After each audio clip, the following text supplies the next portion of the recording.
안녕하세요. 한의사 박경원입니다.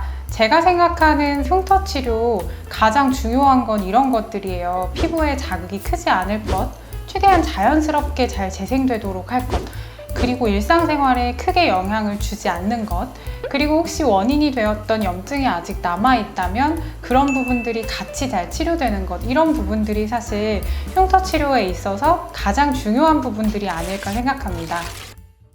흉터 치료를 시작하시면 혹은 시작하기 전에 되게 궁금해 하시는 것들이 여러 가지가 있어요.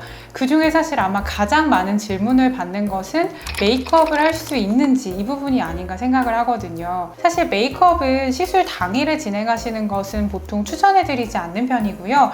다음 날부터는 사실 자유롭게 하셔도 된다고 말씀드리고 있습니다. 피부가 정말 민감하거나 시술이 좀 강하게 들어간 경우에도 한 2일차에서 3일차 정도부터는 충분히 메이크업이 가능하고 일상생활을 하시는 데에는 큰 부담이 없는 시술 방식입니다. 그리고 많이 물어보시는 것 중에 하나가 시술 후의 주의사항에 대한 내용인데요. 이건 어떤 시술을 받아도, 그리고 시술을 받지 않아도 당연한 이야기지만, 첫 번째는 모두 피부에 많이 손을 대지 않는 것은 피부에 굉장히 중요한 부분 중 하나입니다. 그래서 시술 부위를 많이 만지지 않는 것, 이 정도가 사실 가장 큰 주의사항이 아닐까 생각을 하고요. 두 번째는 세안이라든지 생활관리라든지 이런 부분을 조금 더 신경 쓰셔서 피부의 재생이 조금 더 원활하게 이루어지실 수 있도록 그런 노력을 같이 해주신다면 더 효과적인 시술이 되지 않을까 생각합니다. 사실 또 많이 물어보시는 것들 중에 하나가 통증에 대한 내용이에요. 이 통증에 대한 부분은 사람마다 되게 느껴지는 부분이 사실 다를 수 있어서 조금 어려울 수 있을 것 같은데, 제가 지금 치료하고 있는 가장 어린 아이가 6살 아이라고 생각하시면 될 것 같아요. 아이도 울지 않고 치료 잘 받고 있습니다. 여드름이 있거나 혹은 염증이 있어도 치료의 진행이 가능한지, 이 부분에 대해서도 사실 많이 물어보시게 되는데, 대상포진이나 수두로 인한 이런 흉터들 혹은 수술 후 흉터를 치료하러 오시는 경우에는 대부분 흉터의 염증이 진정되고 가라앉은 이후에 오시게 되지만, 여드름이나 모낭염으로 인한 흉터의 경우에는 아직도 하나 두 개씩 정도의 염증이나 이런 피지 분비량이라든지 이런 것은 남아있으신 상태에서 오시는 경우도 사실 많거든요. 그런데 모든 흉터 부위가 염증으로 덮여있다, 이러면 당연히 치료의 진행이 조금 어렵기는 하지만 한두 개에서 많으면 4-5개 정도의 염증이 생긴다거나, 아니면 조금 피로하거나 지칠 때, 생리 전후 이럴 때 주로 염증이 생기시는 상황이라면 충분히 흉터 시술의 진행이 가능하다라고 보실 수 있습니다.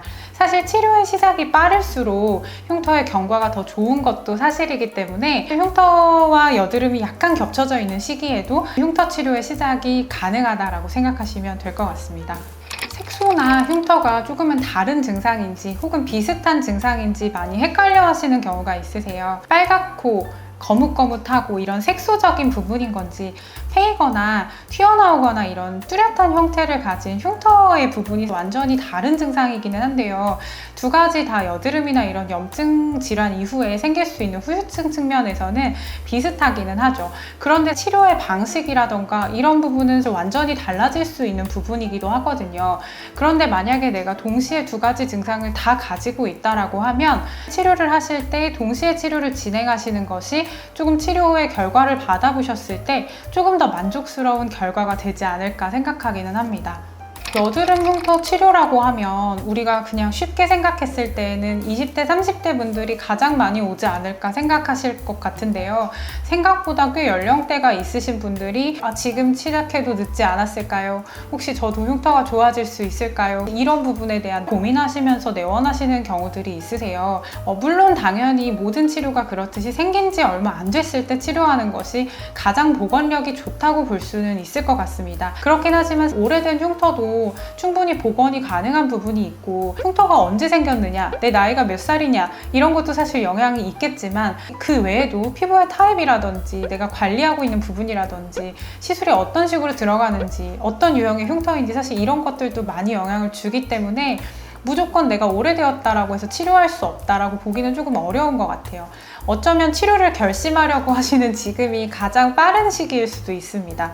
저 흉터 치료하면 얼마나 좋아질 수 있나요? 되게 중요하기도 하고 치료를 결심하게 되기도 하는 어떤 물음인 것 같아요. 그런데 제가 생각할 때는 흉터 치료뿐만이 아니라 피부 치료를 하실 때 그거에 대해서 갖는 기대감은 사람마다 진짜 정말 많이 다른 것 같아요. 어떤 분들은 이미 진짜 충분히 좋아졌다고 생각을 하는데도 더 좋아질 수 있는 게 있는지 찾아주세요, 이렇게 하시는 분들도 있고요. 제가 봤을 때 아직 조금 더 치료하셔야 될 것 같은데 저는 이미 너무 만족스럽다라고 말씀하시는 경우도 있는 것 같아요. 사람마다 이게 흉터의 치료라는 게 피부의 장벽의 상태라든지 현재 뭐 어떤 상태의 피부를 가지고 있는지에 따라서 다 다를 수는 있겠지만, 일반적으로 우리가 이야기를 할 때 흉터를 한 60에서 70% 정도 복원하는 거를 기준점으로 많이 삼는 것 같아요. 이 60%에서 70%라는 게 어느 정도의 상태인지 사실 상상하기 어려우실 수 있는데, 저는 그래도 이 부분은 하나 말씀드릴 수 있을 것 같아요. 흉터 치료를 만약에 하시게 된다면 당연히 지금 현재의 상태보다 덜 울퉁불퉁하고 더 매끄럽고 부드러운 경계를 가진 피부를 만나보실 수 있을 겁니다. 제가 흉터 치료를 하면서 많이 느끼게 되는 점은요, 심한 흉터일수록 심한 염증을 겪어오신 경우가 많은 것 같아요. 그렇기 때문에 흉터를 치료하기 이전에 서로에 대해서 어떤 상태인지 이런 부분을 충분히 이해하고 설명을 들으시고 하시는 과정이 굉장히 중요하다고 생각을 하고요. 그 외에도 흉터 치료를 하러 오셨는데 아직까지 염증이 있는 경우도 있고 피부가 되게 약하고 민감하다라고 생각하기 때문에 피부를 대하는 모든 하나하나를 지나치게 조심하시는 경우도 사실 있는 것 같아요. 흉터의 모양이라든지 깊이나 개수, 그리고 피부 타입까지 최대한 꼼꼼하게 진찰을 받으시고 모두의 흉터 치료가 모두의 마음속에서 최대한 성공적이시기를 바라면서 오늘의 영상 마치도록 하겠습니다. 감사합니다.